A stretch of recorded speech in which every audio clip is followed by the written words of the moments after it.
you doing? All right, take a good look at the photograph in front of you.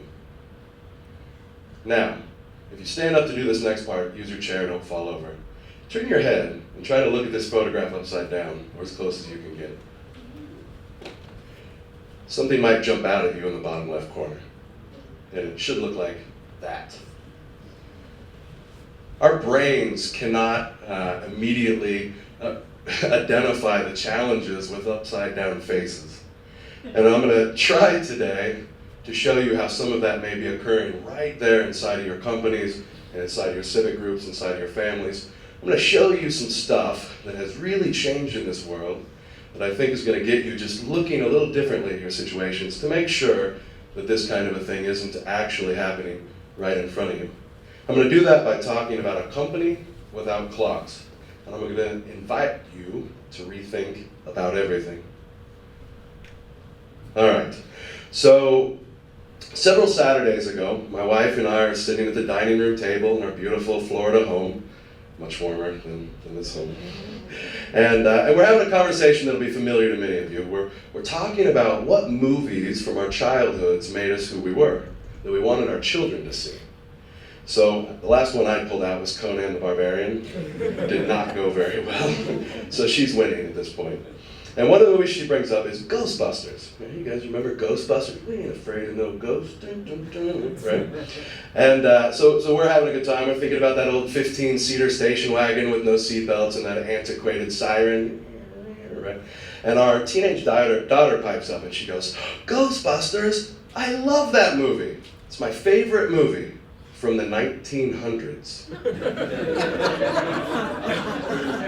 That's how I felt. The 1900s. The 1900s, what an amazing century, right? When it started, a lot of historians round up, and that's the end of the Wild West. We came into the 1900s with horses and buggies, and as far as how much variance existed on this planet, you know, you and your sweetie would go to the local dealer, and we're gonna get our first vehicle. Let's see what your choices are. And he says, "Well, do you want a covered wagon, or do you want a partially covered wagon?" Right? That was like, yeah. You know, we don't until 1920s and 30s when we see some of the inventions, those pesky little inventions like electricity. I didn't know there's a button. I keep stabbing you, sorry. There's like electricity and indoor plumbing, and you know, toilet paper wasn't even common 90 years ago. Our world has changed so much, so fast.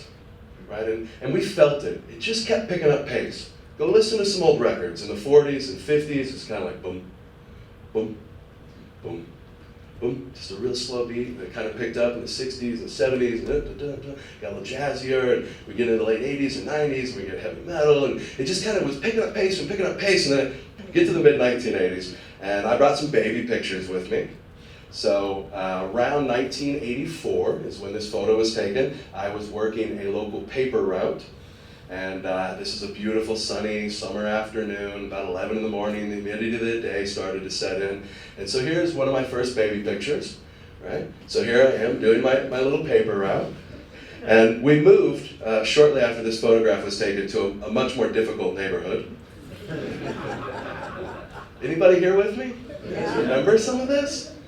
In television, late 70s, early 80s, the Atari television had those plastic inserts. And so not only did you have to figure out how to play this game that had no instructions, but you had to reinvent every time you sat down to it and try to figure out what the key combinations were.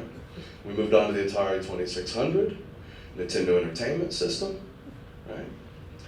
And then the personal computer, right? We moved into the pace and the tempo really started to pick up smoke here.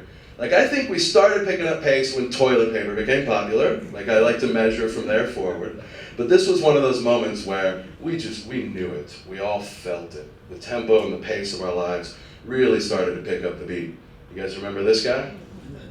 I brought you a treat.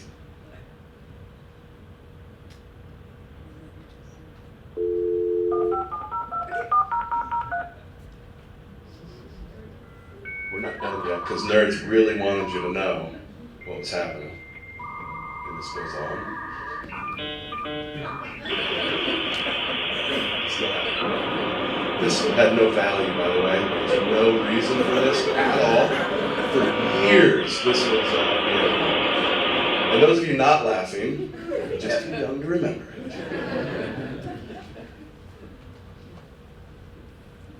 All right, so it wasn't just gaming, but let's talk for a minute about gaming. Right? Some of my best childhood friends are game characters. Software.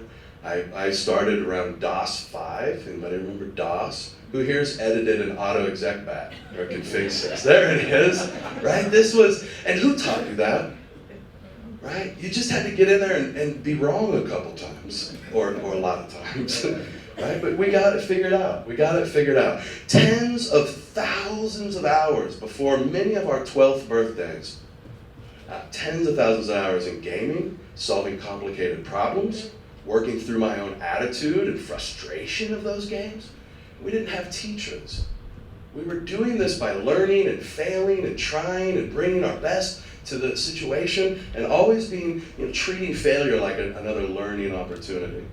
And it wasn't just gaming. This is the same time DOS was born, the Commodore 64, the Tandy turns into the 8088s, and all of the, we get into the IBM equipment.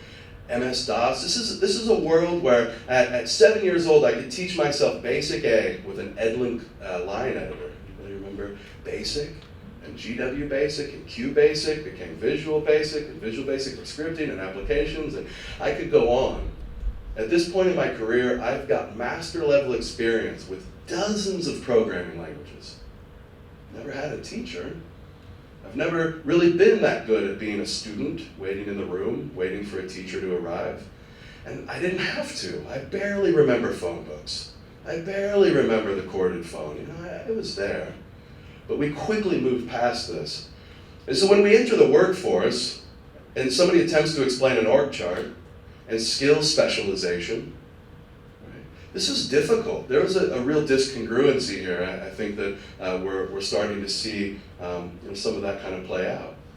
And your opportunities for advancement were all based on years in service and time, and you were often being asked to just kind of slow down, check it out at the door. We've brought you in here because we want to pay you to follow directions. But that's not my generation. I want paid to think, and you want to pay me to think. This is the shape of the new world. It is not a tree. It is not a top-down command and control structure. It was, since the very beginning, our world has been top-down. The oldest person in the village knew what berries not to eat and what bears to run away from. It just made sense. We paid our employees based on years in service because it was years in service that allowed you to become that knowledge repository so you could pass it down to the next generations. But we've shifted that off now. That knowledge repository is available, and we don't have to do that. We get to step outside of that role and just be those creative, amazing learning machines that we've now realized ourselves to be. It turns out it's been about 60 years since there were a lot of dark places on this planet, right? Before that, the world was not lit. A lot of things went bummed in the night. But we're in 2015 now. And we recognize that all of those challenges from the very early of the 1900s, right, we have new challenges, and we don't have those old challenges. So the 1900s is picking up pace, and we get through 1985, we get towards the end of the century, and who remembers how it felt, I'm done with this thing, who remembers how it felt, 1998, 1999? There was a heaviness on the entire planet. We were all on the edge of our seats. Just, what's going to happen? It's so gross feeling, and it's so fast, and there's no way that we're going to be able to keep up with this pace, that it's just out of control. And globally, a global event, as we sat on the edge of our seats and we watched the century turn over. And for many, we said, phew, right? And we went back to feeling really busy. But that's not what most of the cultures I work with now, the companies I work with, and what we're starting to observe and know to be true is the world actually did end. Civilizations fell because for the first time in our species history, it wasn't a top-down shape. It wasn't a tree. It was this. And it changed everything. Because I no longer need to be a student in a room waiting for a teacher. Right? I can now be paid to think and to pursue what it is that you should really be paying me for. Is it the hours that I work? And I'm here to tell you that mold broke. It doesn't work anymore. Because I can personally inject so much value into a given hour, it's a worthless metric. And until companies, time is just too easy. It's been with us too long. Age in years in service is a measure of time. Project planning is a measure of time. Right? Your ability to move through schooling is often done by a measure of time.